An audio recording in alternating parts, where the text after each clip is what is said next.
sea cliff.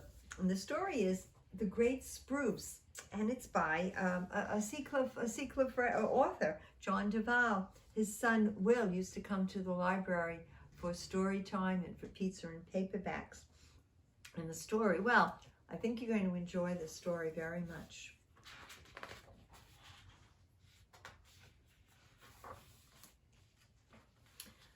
Alec loved to climb trees. He climbed all the trees in town, the little apple trees and the willow trees and even the tall locust trees.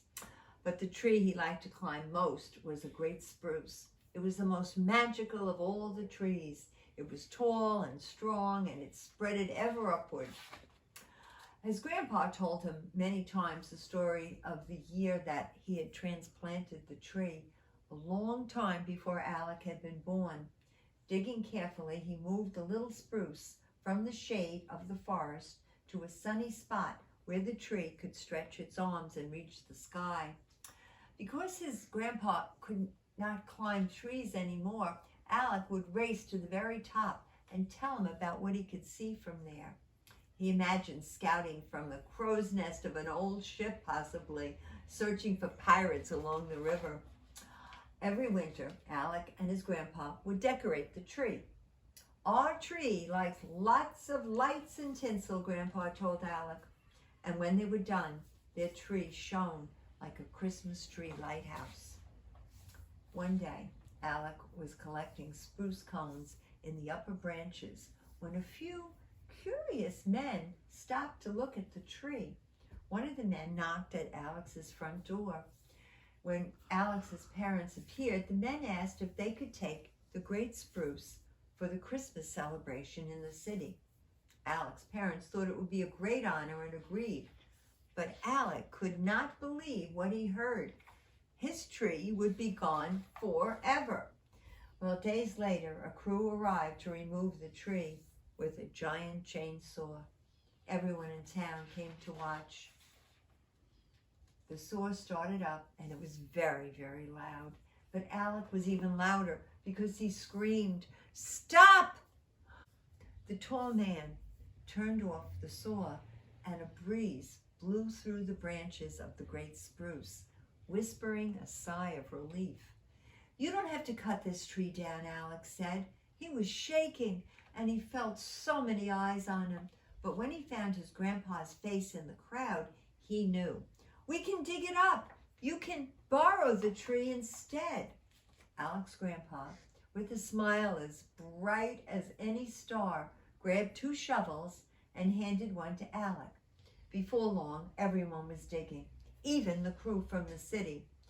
They began to dig a circle around the tree, and when they finished digging, they wrapped the tree's huge root ball in burlap and covered it with a big, thick rope.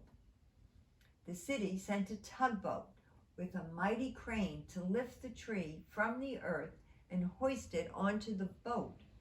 The crew asked Alec if he'd like to join them on the voyage down the river to the city.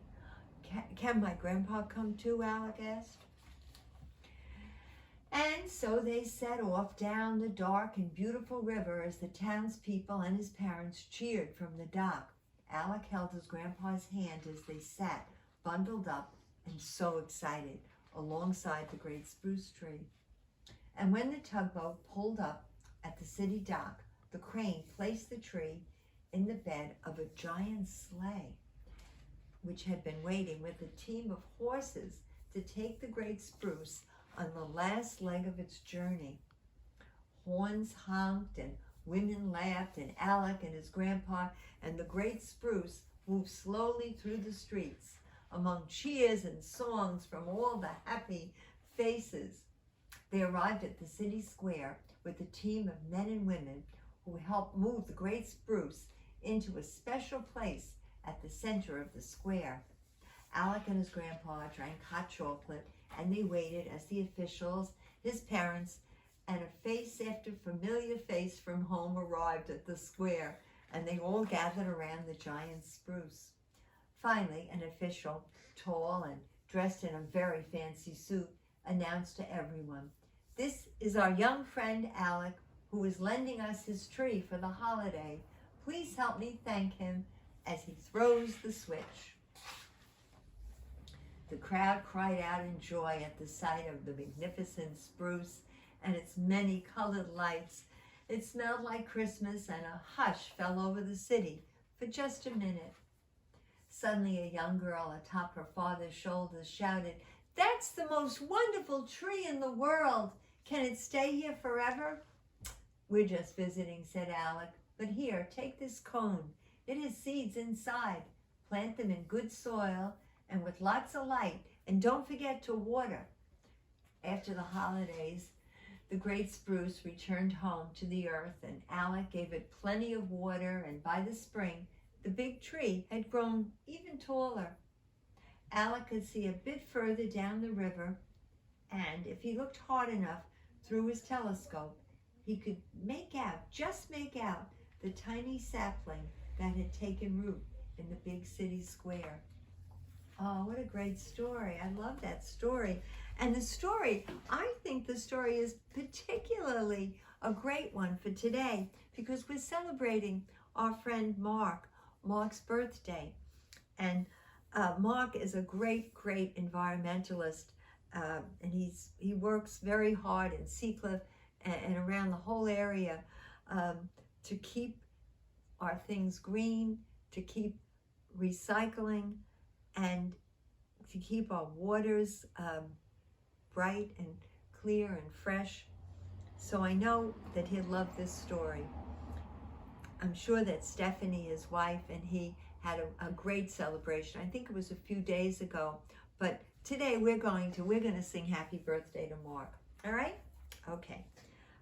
Let's find out if Mark's going to have a chocolate or a vanilla cake. We have the children, they vote. Every day we get our votes for the children. For vanilla, we have KJ and his sister, Sophia. We have Scarlett and Henry and Teddy and Wesley, Joseph and Christopher. We have Harris and Maya. We have Graham, Audrey, and Lila. We have Hudson and Marlo. We have Maxine and Lulu and Frida. They're all vanilla. For our chocolate, we have ever faithful Molly and Alice and Jolene and Martha and Clara. We have James and Anna from Marblehead. We have Ben and Bee and Bevy and her brother Henry.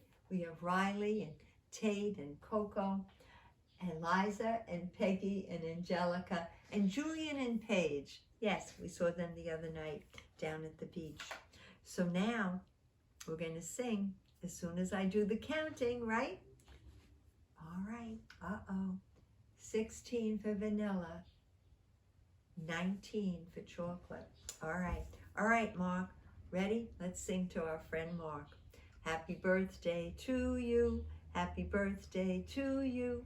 Happy birthday, dear Mark. Happy birthday to you. Thank you, cameraman Dan.